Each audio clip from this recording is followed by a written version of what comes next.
Okay, hello everybody. My name is Christo, originally from Bulgaria, 13 years in the Philippines, clearly already a diagnosis. And today I'll talk about other hard things, which is building the first API credit bureau network in the Philippines.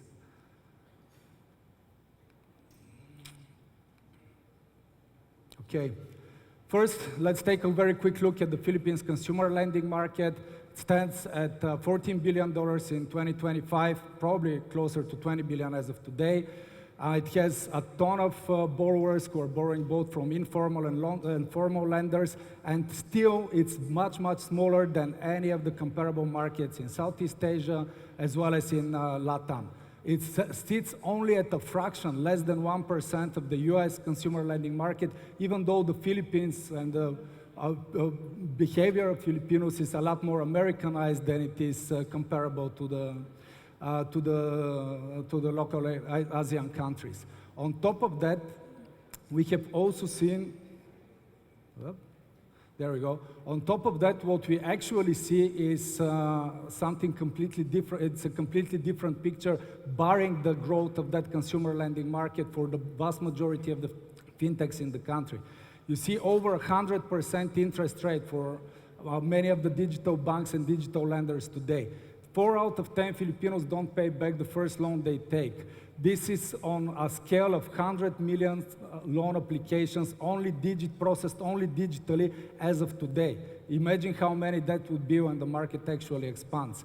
The friction cost of this is close to $1 billion lost in either NPL losses, non-performing loans, or in verification costs for lenders.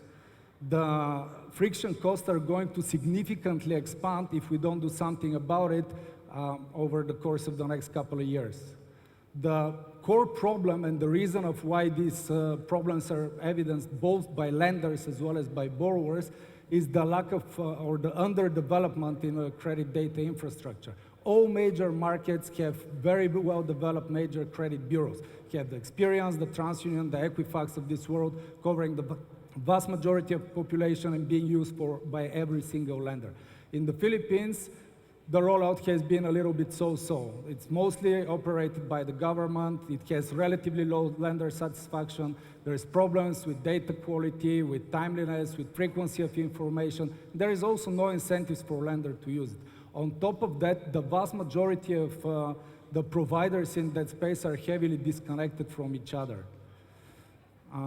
So our solution to this is basically build an Experian 2.0 for countries that don't have an Experian. We built the first API-based credit network in the Philippines. What it means is we build an API bridge, essentially, to the database of every individual lender, consumer lender in the country, and we facilitate the exchange of credit information between all of them. We do this by focusing first on companies that are servicing thin file borrowers, so people that would typically not have borrowed from large universal bank and that wouldn't have prior financial history. We monitor data quality in real time by deploying an AI algorithm that learns as it goes and improves over time.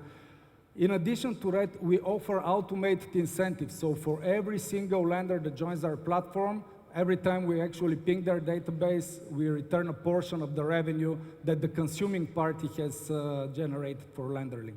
The overall goal is basically to build a twice more cost-efficient solution with a twice higher predictive power for every single lender in the country. That's going to allow us to bring out the NPL losses in the Philippines from $800 to $200 million over the course of the next couple of years, and for LenderLink to capture a big chunk of the delta between where the market is today and where it's supposed to be tomorrow. In terms of traction to date, we already have 12 signed customers on the LenderLink platform. As a lot of them you may recognize as of today, and you know that they have raised substantial amount of funding for their portfolios. Guess through which platform they're actually going to deploy that funding, and guess where they're going to be looking for credit information. That's correct.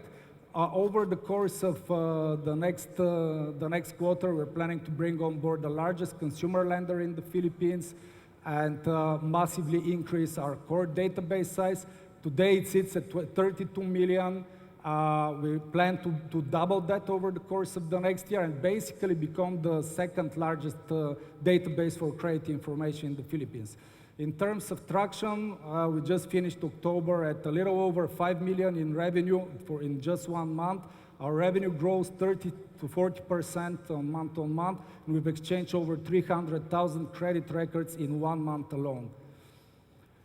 How did we accomplish this feat? Well, it's my second venture in the same space. I was previously the co-founder of FinScore, which was the country's pioneer in telco data credit scoring. I'm joined in this by our head of data science and co-founder Petya, also ex-FinScore and ex-Experian, Dimitar and Dimo, Eastern European engineering for the emerging market credit infrastructure problems, as well as Nathan Bublil, the former CEO and co-founder of Zen Rooms, also exit in that space. Thank you very much for everyone's attention and time. If you have any questions, we are at LenderLink right over there, and we welcome any questions. Bye-bye.